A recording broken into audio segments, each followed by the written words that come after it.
വിവാഹം എല്ലാത്തിൻ്റെയും ഒരു പുതിയ തുടക്കമായാണ് കണക്കാക്കപ്പെടുന്നത്. കാരണം വിവാഹത്തിനു ശേഷം പങ്കാളികൾ ജീവിതത്തിൻ്റെ ഒരു പ്രത്യേക ഭാഗത്തേക്കാണ് പ്രവേശിക്കുന്നത്. അതിനാൽ ദാമ്പത്യം അവർക്ക് തികച്ചും പുതിയതാണ്. ഭാര്യയും ഭർത്താവും പരസ്പരം മനസ്സിലാക്കാൻ ശ്രമിക്കുമ്പോൾ ദമ്പതികൾ തമ്മിൽ പല വിട്ടുവീഴ്ചകളും ചെയ്യേണ്ടി വരും. അങ്ങനെ അവരുടെ പരസ്പര ബന്ധത്തിൽ സമാധാനവും സ്നേഹവും നിലനിൽക്കും. ഒരാൾ വിവാഹിതനാകുമ്പോൾ അയാൾ രണ്ടായി മാറുന്നു. അത്തരമൊരു സാഹചര്യത്തിൽ നിങ്ങളുടെ ജീവിതത്തിലേക്ക് മറ്റൊരാൾ കൂടി കടന്നു വരുമ്പോൾ നിങ്ങൾ അവരോടൊപ്പം തോൾ ചേർന്ന് നടക്കണം. വിവാഹശേഷം നിങ്ങൾ മാറ്റേണ്ട ചില ശീലങ്ങളുണ്ട്. ഈ ശീലങ്ങൾ നിങ്ങൾ മാറ്റിയാൽ നല്ലൊരു ദാമ്പത്യ ജീവിതം നിങ്ങൾക്ക് ലഭിക്കും. 1. പുറത്ത് സമയം ചെലവഴിക്കുന്നത് കുറച്ച് വീട്ടിൽ സമയം ചെലവഴിക്കാൻ ശ്രമിക്കുക. പൊതുവെ പെൺകുട്ടികളെക്കാൾ ആൺകുട്ടികളാണ് വീടിന് പുറത്ത് സമയം ചെലവഴിക്കുന്നത്. ജോലി കഴിഞ്ഞ് സഹപ്രവർത്തകരോ സുഹൃത്തുക്കളുമായോ പുറത്തു പോവുക, വീക്കെൻഡ് യാത്രകൾ നടത്തുക, ടൂർ, ഇതെല്ലാം അവരുടെ ജീവിതം സജീവമാക്കാനുള്ള വഴികളാണ്. അതിൽ തെറ്റൊന്നുമില്ല. എന്നാൽ വിവാഹശേഷം ഇതെല്ലാം കുറയ്ക്കേണ്ടത് അത്യാവശ്യമാണ്. അല്ലാത്തപക്ഷം ഭാര്യയ്ക്ക് ഏകാന്തത അനുഭവപ്പെടാൻ തുടങ്ങും. അവരോടൊപ്പം സമയം ചിലവഴിക്കാതെ പഴയ രീതിയിൽ തന്നെ കൂട്ടുകാരോടൊത്ത് കൂടുതൽ പുറത്തു നിൽക്കുന്നത് തുടർന്നാൽ അത് അവരുടെ മനസ്സിൽ പല നെഗറ്റീവ് ചിന്തകൾ ഉളവാക്കാൻ തുടങ്ങും. അതിനാൽ വിവാഹശേഷം പുരുഷന്മാർ ഇത്തരം കാര്യങ്ങളിലൊക്കെ നല്ലതുപോലെ ഒന്ന് ശ്രദ്ധിക്കുക. 2. ജീവിത രീതികളിൽ മാറ്റം വരുത്തുക. ഇന്നും വിവാഹിതരായ പല സ്ത്രീകളിൽ ഭൂരിഭാഗവും തങ്ങളുടെ ഭർത്താവിൻ്റെ ചില കാര്യങ്ങളിൽ വളരെയധികം വിഷമിക്കുന്നവരാണ്. കാരണം അവരുടെ ജീവിതശൈലിയുമായി ബന്ധപ്പെട്ട ചില ശീലങ്ങളാണ് ഭാര്യയെ അസ്വസ്ഥയാക്കുന്നത്. നിങ്ങൾ ചെയ്തതോ അല്ലെങ്കിൽ ചെയ്യുന്നതോ ആയ കാര്യങ്ങൾ നിങ്ങളുടെ പങ്കാളിയിൽ നിന്ന് പ്രതീക്ഷിക്കരുത്.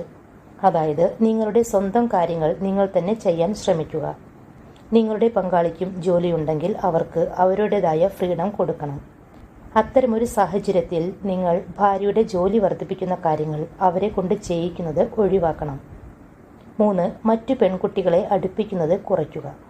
ഇവിടെ പെൺകുട്ടികളുമായുള്ള സൗഹൃദമോ ശത്രുതയോ അല്ല, അവരുമായി അടുപ്പം പുലർത്തുന്നതാണ് പ്രശ്നം. നിങ്ങൾക്ക് ഒരു നല്ല പെൺ സുഹൃത്തുണ്ടെങ്കിൽ വിവാഹത്തിന് മുൻപ് നിങ്ങൾ അവളുമായി വളരെയേറെ സൗഹൃദത്തിലായിരുന്നിരിക്കാം. എന്നാൽ വിവാഹശേഷം ഒരു പരിധി പാലിക്കേണ്ടത് അത്യാവശ്യമാണ്. ഇത് ചെയ്തില്ലെങ്കിൽ അത് നിങ്ങളുടെ ഭാര്യയുടെ മനസ്സിൽ അരക്ഷിതാവസ്ഥയോ സംശയമോ ഉണ്ടാക്കാനിടയാകും. അതിനാൽ വിവാഹശേഷം പെൺകുട്ടികളുമായുള്ള സൗഹൃദം പരമാവധി കുറയ്ക്കുക. 4. ഒറ്റയ്ക്ക് തീരുമാനങ്ങൾ എടുക്കാതിരിക്കാൻ ശ്രമിക്കുക. വിവാഹത്തിന് മുൻപ് നിങ്ങൾ സ്വതന്ത്രനായിരുന്നു. അതിനാൽ നിങ്ങളുടെ തീരുമാനങ്ങൾ നിങ്ങൾ തന്നെയാണ് എടുത്തിരുന്നതും. എന്നാൽ വിവാഹശേഷം നിങ്ങളുടെ ഒറ്റയ്ക്കുള്ള തീരുമാനങ്ങൾ നിങ്ങളുടെ പങ്കാളിയെയും ദാമ്പത്യ ജീവിതത്തെയും ബാധിക്കുമെന്ന് മറക്കരുത്. ഉദാഹരണത്തിനായി ഒരു പുതിയ പ്രോപ്പർട്ടി വാങ്ങുന്നതിനോ അല്ലെങ്കിൽ ജോലി മാറുന്നതിനോ ഉള്ള ഒരു പ്ലാൻ നിങ്ങൾക്കുണ്ടെങ്കിൽ തീർച്ചയായും അത് നിങ്ങളുടെ പങ്കാളിയുമായി ചർച്ച ചെയ്യുക. നിങ്ങൾ തമ്മിലുള്ള ധാരണ മികച്ചതാവാനും ശക്തമാക്കാനുമൊക്കെ ഇത് സഹായിക്കും. 5. പരസ്പരം ആഗ്രഹങ്ങളെ ബഹുമാനിക്കുക. വിവാഹത്തിൻ്റെ ആദ്യ രാത്രിയിൽ തന്നെ ലൈംഗിക ബന്ധത്തിൽ ഏർപ്പെടണം എന്ന് നിർബന്ധം പിടിക്കേണ്ട ആവശ്യമില്ല. ഇതൊരു സിനിമയല്ല, യഥാർത്ഥ ജീവിതമാണ്. ആ ഓർമ്മ വേണം. എല്ലാവരുടെയും വിവാഹരാത്രി സിനിമയിൽ കാണുന്നത് പോലെയായിരിക്കും എന്ന് ഒരിക്കലും ചിന്തിക്കരുത്. നിങ്ങളുടെ പങ്കാളി വളരെ മടിയുള്ളവരാണെങ്കിൽ അയാൾക്ക് സമയം നൽകുക. തുടക്കത്തിൽ 1-2 ദിവസം പരസ്പരം ധാരാളം സംസാരിക്കുകയും മാനസിക ബന്ധം ശക്തിപ്പെടുത്തുകയും ചെയ്യുക. നിങ്ങളുടെ പങ്കാളി സുഖകരമാകുമ്പോൾ നിങ്ങൾക്ക് കൂടുതൽ സന്തോഷത്തോടെ കാര്യങ്ങൾ ആസ്വദിക്കാൻ കഴിയും. 6. സംശയിക്കുന്ന ശീലം ഏതൊരു ബന്ധത്തിലും കാണാം.